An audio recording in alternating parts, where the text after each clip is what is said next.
Hello, everyone. Welcome to another episode of Fresh Off the Set. I'm Laura Murray. And I'm David Osmond. Great to be with you, Laura. So excited to actually have this podcast episode because it is something that is so pertinent. It's in our lives, whether we want it to be or not. And I have to ask you, David, because your kids are older than mine. Jamie is 2. This is going to be a thing. But how do you handle social media with your kids? Are they on it? They are now, just the older ones, because they're 17 and 15, our oldest girls. My son is 11, and so he still has a Gab phone, which is a phone that just basically makes calls. Yeah, and my he can cousin's text kids us, have those. which is great, and it's all he needs. For the girls, I wish that were the case. We do limit the social media a ton. When they were born, all my kids actually, I went out on all the platforms that were existing at the time, and I actually secured their names, their handles, because I wanted to make sure they had that at some point, because it was going to be in our lives. Yeah. We have utilized the social media mostly for their club soccer, to be able to put highlights, to put the connecting with their teammates, but my wife runs it, so she is the one that kind of oversees it. And now that they're 15 and 17, letting them manage it themselves. And I can see just the change, just a little bit, in how they communicate. If there's ever a doom scrolling moment, I actually put parameters on it, so they only get so many minutes a day, utilizing Apple's technology of screen control and screen time. That's been really nice, just to be able to, if they need more time, they'll request it, and my wife and I get the notification. Right. It feels like a helicopter parent, unfortunately. I feel like we have to kind of oversee that. Yeah. But I just don't want them on there any more than they need to be.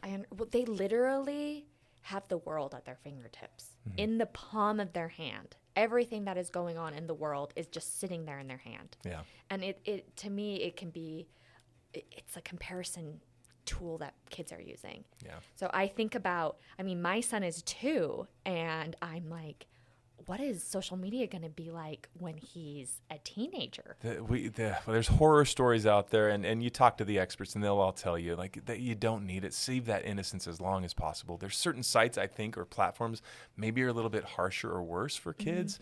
I'm not the expert in that, which is why today we are talking to a social media expert about teens, which is cool. So this is a very pertinent topic that Carrie got to sit down and speak with Dr. Candace about. This is something I think that is going to be in our lives for a long time if you have kids, and then kids of all ages too. I think this is something we can learn from how to regulate ourselves, whether we're a teenager or not, honestly. As an adult, I'm like, and like David said, Carrie is sitting down with Dr. Candace, and she's talking about how it affects teens' mental health, changes they can make, important facts to know. And I need to know all those things because every human in the world is affected by social media, good and bad. I'm anxious to hear what they have to say. The conversation is pertinent for all of us, again, like we said. So should we dive right in and let this go?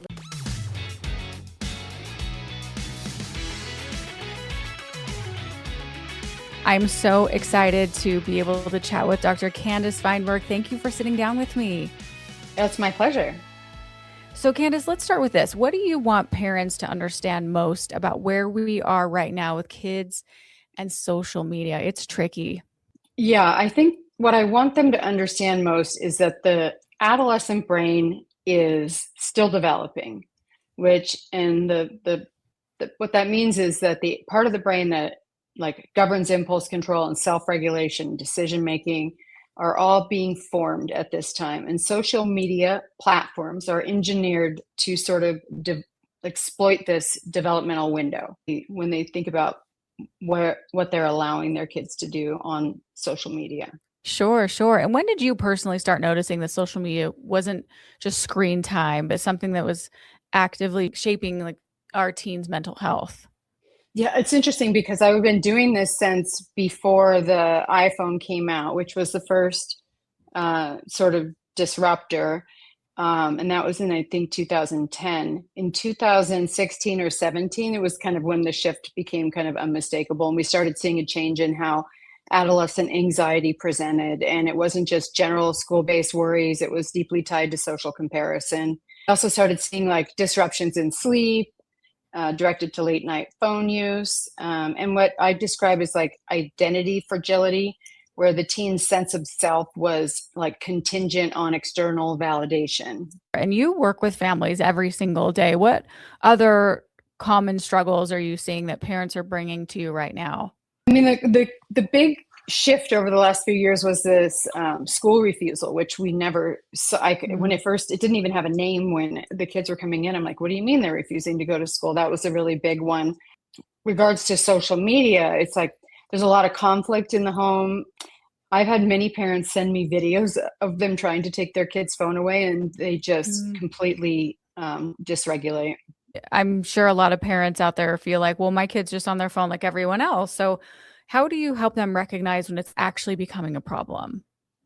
Well, there's a few things that we look at. One is like their function, right? Are they meeting their basic developmental responsibilities? Are they going to school? Do they have close friendships? Are they engaged with the family? Are they sleeping? Those are what we look at across the board, is their level of functioning. And then mood. Is there a big emotional shift when their phone is restricted? Do they dysregulate, or are they able to like tolerate that? And then are they preoccupied? Is it taking up a lot of headspace and causing them to like feel differently about themselves based on what's happening online?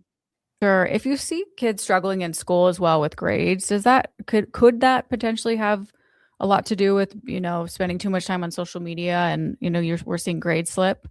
Absolutely. I mean, again, what we're seeing is them refusing to go to school. And when they refuse to go to school, or when they're spending time on their phones on social media, then they're not getting their homework done. And so we definitely see a shift in how they're performing in school. Sure, sure. And we talk a lot about anxiety and depression in our teens today. What role is social media playing in that, and what are you seeing clinically?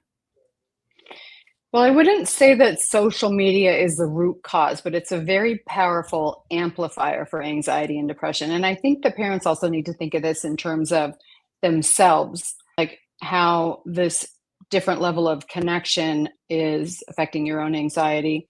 But kids that are vulnerable, for social media is definitely making it worse. And the social comparison is relentless. Teens are comparing their experience to other people's posts, and they really don't understand that it's not necessarily the truth. And the time that they're spending online is time they're not spending face to face with friends, in physical activities and unstructured play, or sleeping. So we start to assess their social media use as one of the sort of conditions for anxiety and depression. Sure, sure. And why do you think, we hear a lot about loneliness in our society today? Why do you think it's increasing in a generation that is more disconnected than ever before? Yeah, I think even the Surgeon General declared that there was a loneliness epidemic, which I was like, wow, that's really significant. Contact on social media and connection are not the same thing. So social media provides a lot of contact, high frequency, but low depth. And what we need is connection, interactions that are attuned, that create vulnerability and presence. And it's not the quantity, it's the quality of our interactions that we're just not getting on social media. I think that has a big part of it with adolescents.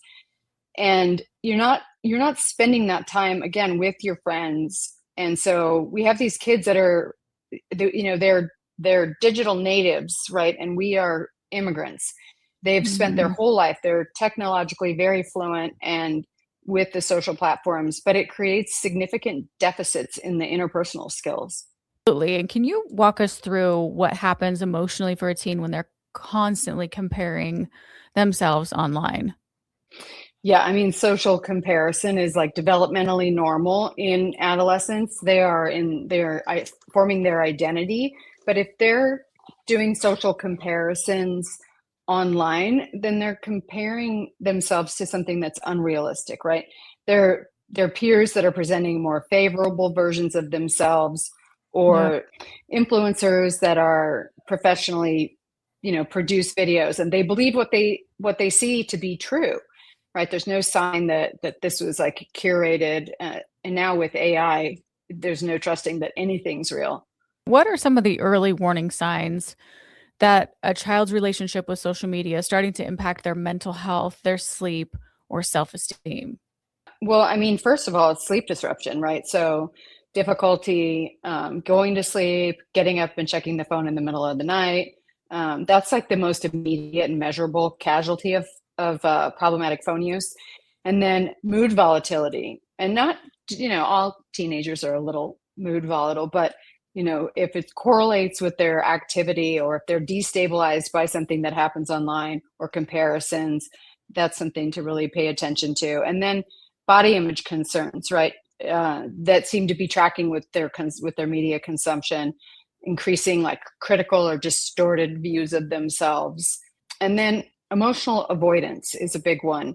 So using the phone as like a distraction to escape feelings. So instead of dealing with a feeling, they reach for their phone and doom scroll instead. Yeah. Yeah.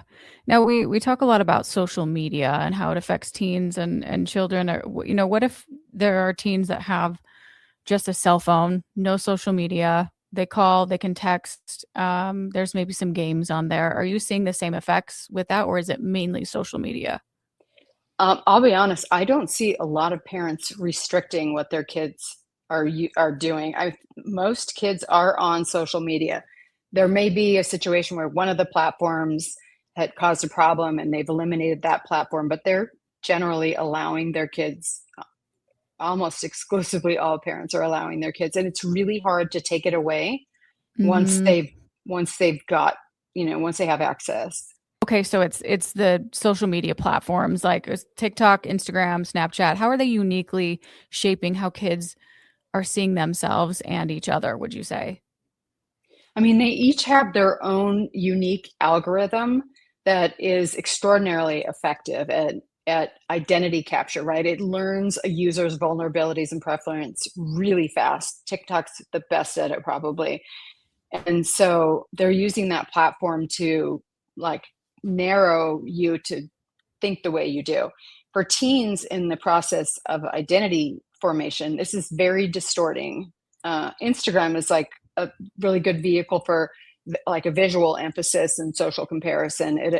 Essentially it highlights the reels that operate without any corrective context. I mean, across all platforms, what I observe is teens are increasingly constructing their identity for an audience rather than from the inside out. So it's this like external locus of control versus internal. So they're gauging how they feel about themselves based on other people's posts. Yeah, absolutely. What does it actually look like in a household where healthy boundaries with technology are working really well? So I think it starts with the parents' behavior, and kids, there's more is caught than taught. So kids see how their parents are, they see the comments they hear more, like even if a parent might not type in a comment, they might say something out loud and they hear how they're responding to certain things, so that your Mhm. own behavior is where it begins.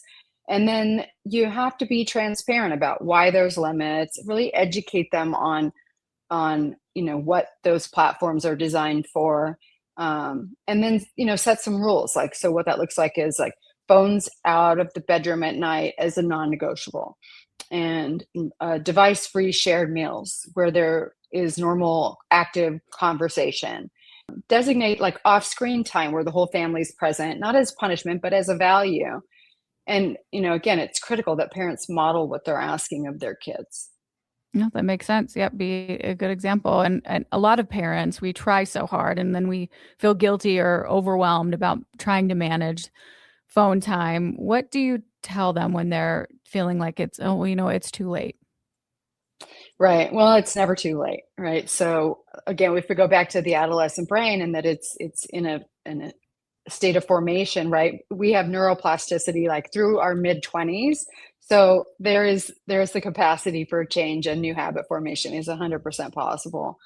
So guilt's kind of like pointless, like to think, oh, I should have done this sooner, or I shouldn't have done that, right? It doesn't serve anybody. And if you go back and have a direct conversation with your teenager and talk about, you know what, I kind of screwed up and I shouldn't have really let you do this, and I shouldn't be doing it myself, and we're going to make these changes together. teens are going to respond better than if you just try to, throw the hammer down. And I always tell parents, whatever you do, if you can't follow through with it, then don't try, because otherwise they'll say, oh yeah, she said this last time and it didn't happen. So it won't last. Dr. Feinberg, what are some practical, realistic steps, if parents are listening right now, some steps that families can take starting today to reset their relationship with social media so it's not so overwhelming, but we want to make steps, we want to be proactive? Yeah. I mean, again, first, it's not a technology detox, right? But implement a charging station outside of the bedrooms, make it a household norm, not just for the child. And that the change in sleep alone is undeniable, like how the benefit from not having your phone in the bedroom with you. And then create a consistent phone-free time daily. Meals are a great starting point. And, the delay of social media access for younger children, if it's still an option, or if your teenager's already on a platform, have an explicit conversation about the algorithm design and the intentionality behind social media and what they're seeing. Adolescents who have media literacy, who understand how and why these platforms are designed, have a better chance of limiting themselves. Sure. Is there an age that you suggest that we try to hold off allowing our teens to have social media, or does it just depend on the family, the teen, the situation? Yeah, I think it's very much, it's a developmental thing. And I think if your son or daughter is old enough to understand the concept of the algorithms in social media and understand that not everything that they see is real, right, then they have a better chance of having a more healthy, realistic relationship with what they see on social media. If the younger kids don't have that capacity, their brain hasn't developed that skill yet, and they believe it to be true. So those kids should not be on social media. Oh, that's good advice. That's really good advice. And I actually have some friends that are battling with this with their teen, and they've held off for a long time. But what's been happening is their teen is saying, well, all of my friends have this and I feel so left out. And, and I'm sure you hear that a lot. What advice do you have for parents on how to navigate that? Yeah, I mean, it's so tough. When I was first looking at just the internet in general, when it was just like back in the MySpace days, and they thought the internet was addictive, right? It's not the internet. And the internet's a functional tool that we need, right? And they have to be able to navigate themselves online. But we weren't skilled enough to teach our children the rules of the internet. And so I think that, when it comes to it's really difficult for a parent to completely remove their child from it once they've allowed them to have it. And most of the time the kids outsmart them with controls. They can, I don't even know what they find a back door in and somehow get around these parental controls. So that makes it super challenging. I think it's really, ultimately the parents are paying for access and they get to make the rules, and they need to take their power back and remember that, the kids aren't paying for the phone, and they get to decide when and how they use it. And other people's families aren't our family, right? Okay. And you host No Parent Left Behind. What's one story quickly or insight from that podcast that has stuck with you the most? So it's not really one story, but as we retell the stories of different things that I did as a parent, and that, the families that I've worked with, and, we find humor in it. And so eventually, right, it'll all be okay and it's all going to work out. And so just remember that in the moment, while it's super difficult, that in the end, it's going to be okay. It's going to be okay. I like that. And looking ahead, Dr. Feinberg, what gives you hope about how families can navigate this digital world better? I mean, I think parents, the research is showing that parents are are understanding things more in a better way, where in the previous years we thought it was just, we didn't really understand it, and we thought it was fun, and there's a real cultural shift. I read an article recently about, analog is the new sign of wealth or whatever. And I think it's true. I think that there's a movement towards intentional tech use, and teens are starting to create these rules themselves, which is very cute. They'll say, no, we go to this thing and we don't bring our phones, or, so they're starting to, I think there's a big shift, and that gives me a lot of hope. And then I think that we're getting more sophisticated as parents with our understanding, and we're better able to help our kids navigate in the online world. And then ultimately, these parents, and the parent-child relationship is very resilient, and I have a lot of hope in that they're going to find their way. That's so good. That's so good to hear. I'm sure people listening right now are like, okay, we got this. I'm a mom, and it's challenging, but you've given us great advice and hope. And if we need a little bit more guidance and advice, though, where can we follow along? Yeah, you can see what we're up to at roweteen.com. Okay. Dr. Candace Feinberg, thank you so much for chatting with me. Such an important topic. Appreciate your time today. It's great to talk to you. Okay. You too. Thank you. Thank you. And thank you for listening to another episode of Fresh Off the Set. Please rate, review, and subscribe, and we will see you next week.